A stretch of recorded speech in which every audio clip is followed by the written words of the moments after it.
मुस्लिम वोटों के लिए बिहार की राजनीति में भी एक अलग खेल चल रहा है। महागठबंधन से लेकर एनडीए के दल अलग अलग इफ्तार पार्टियां आयोजित कर रहे हैं। इसी इफ्तार का आयोजन कल लालू यादव की ओर से भी किया गया था, लेकिन इसमें कांग्रेस नहीं पहुंची। अब सवाल उठ रहे हैं कि कांग्रेस का इरादा है क्या कांग्रेस के मन में कुछ और चल रहा है? बिहार में कांग्रेस का ब्लूप्रिंट हमने जानने की कोशिश की है।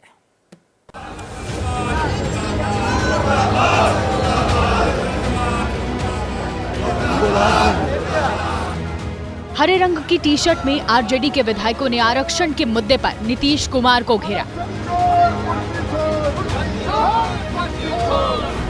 पटना में विधानसभा के गेट पर सरकार के खिलाफ प्रदर्शन हुआ। इसमें आरजेडी का साथ देने कांग्रेस और लेफ्ट के विधायक भी पहुंचे थे। लेकिन अब ये तस्वीर देखिए जो सोमवार शाम की है। पटना में लालू यादव की तरफ से इफ्तार पार्टी का आयोजन किया गया था। पार्टी के वरिष्ठ नेता अब्दुल बारी सिद्दीकी के घर कार्यक्रम हुआ। मंच की जो तस्वीर सामने आई उसमें आरजेडी के सहयोगी दलों के नेता गायब दिखे। पूर्व मंत्री पशुपति पारस ही टोपी लगाए मंच पर बैठे नजर आए। बताया जा रहा है कि आरजेडी की तरफ से सभी सहयोगी दलों को न्योता भेजा गया था, लेकिन कांग्रेस का कोई भी बड़ा नेता लालू यादव के इस कार्यक्रम में नहीं पहुंचा। एक तरीके से कहें तो कांग्रेस ने लालू यादव के इफ्तार के निमंत्रण को ठुकरा दिया, बड़ा सियासी संदेश दे दिया।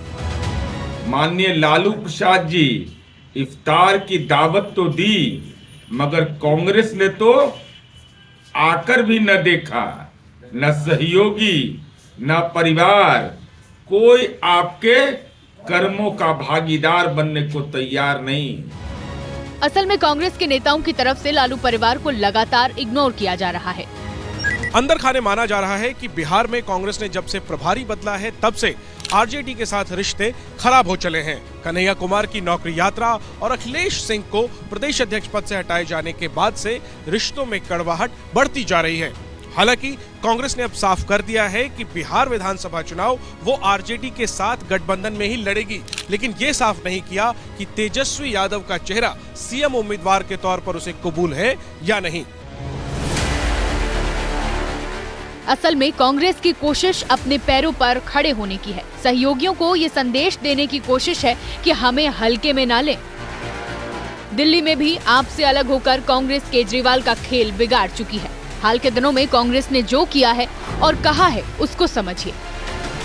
पहले तो लालू से अच्छा रिश्ता रखने वाले प्रभारी को हटा दिया, लालू के करीबी रहे प्रदेश अध्यक्ष को बदल दिया, तेजस्वी की माई बहन स्कीम पर सवाल उठाए, तेजस्वी की सीएम दावेदारी को खारिज किया, खुद को बिहार में ए टीम बताना शुरू कर दिया, आरजेडी की शर्तों पर चुनाव नहीं लड़ने की बात कही।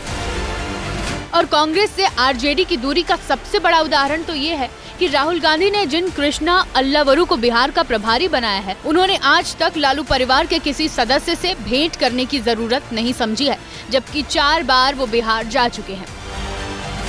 सूत्रों की माने तो कांग्रेस और आरजेडी में टेंशन सीटों को लेकर है। 2020 में गठबंधन में कांग्रेस को लड़ने के लिए 70 सीटें मिली थी। कांग्रेस महज 19 जीत पाई, जबकि लेफ्ट का स्ट्राइक रेट बेहतर रहा। आरजेडी के रणनीतिकारों ने आरोप लगाया कि कांग्रेस को ज्यादा सीट देना पार्टी को महंगा पड़ गया।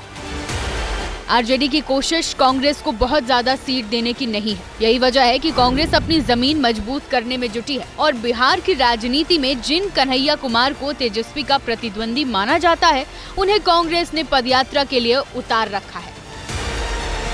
लालू परिवार से कांग्रेस की दूरी का अंदाजा आप इसी बात से लगाइए कि कांग्रेस का नेतृत्व कन्हैया के साथ ही उन पप्पू यादव को भी पूरा भाव दे रहा है जो लालू परिवार पर लगातार अटैक कर रहे हैं। कह रहे हैं कि बिहार में महागठबंधन का नेतृत्व कांग्रेस करेगी। कांग्रेस के इस हौसले की वजह है लोकसभा चुनाव का रिजल्ट। कांग्रेस के रणनीतिकारों को लगता है कि लोकसभा चुनाव में उसका स्ट्राइक रेट आरजेडी से बेहतर था, लिहाजा उसका दावा कमजोर कहीं से नहीं है। लोकसभा में कांग्रेस बिहार में 9 पर लड़कर 3 जीती, आरजेडी 22 पर लड़ी और 4 सीटों पर जीती। कांग्रेस ने चुनावी साल में दलित प्रदेश अध्यक्ष बनाया है। ये संदेश देने की कोशिश है कि अगर आरजेडी ने सीटें कम करने का दबाव बनाया तो फिर रास्ते अलग भी हो सकते हैं। इसी रणनीति के तहत पुराने वोट बैंक को जिंदा करने की कोशिश हो रही है। आज शाम को दिल्ली में कांग्रेस की बैठक हुई। बिहार के तमाम बड़े कांग्रेसी इस मीटिंग में पहुंचे। कांग्रेस के अध्यक्ष मल्लिकार्जुन खड़गे, राहुल गांधी भी शामिल हुए। ये तस्वीरें उसी मीटिंग की हैं। एबीपी न्यूज को जो जानकारी इस मीटिंग के बारे में मिली है उसके मुताबिक कांग्रेस आरजेडी के साथ मिलकर बिहार में चुनाव लड़ने को तैयार है। बैठक में नेताओं ने कहा है कि बिहार में उनका सियासी दुश्मन बीजेपी है। हालांकि सूत्र बताते हैं कि तेजस्वी को सीएम उम्मीदवार मानने पर कांग्रेस के नेता भी तैयार नहीं। तेजस्वी को सीएम चेहरा मानने पर बिहार के प्रभारी ने कहा कि जब बैठक होगी तब यह तय किया जाएगा कि कौन बनेगा मुख्यमंत्री। सीएम घोषित करना है या फिर नहीं है, इस बारे में अभी कुछ भी बोलना ठीक नहीं होगा। यहां दर्शकों को बताते चलें कि 2 दिन पहले ही लालू यादव ने मोतिहारी जाकर साफ शब्दों में कहा कि तेजस्वी को सीएम बनने से कोई माई का लाल रोक नहीं सकता।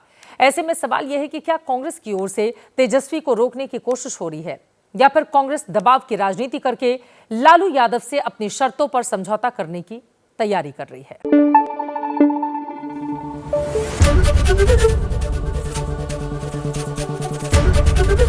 एबीपी न्यूज आपको रखे आगे।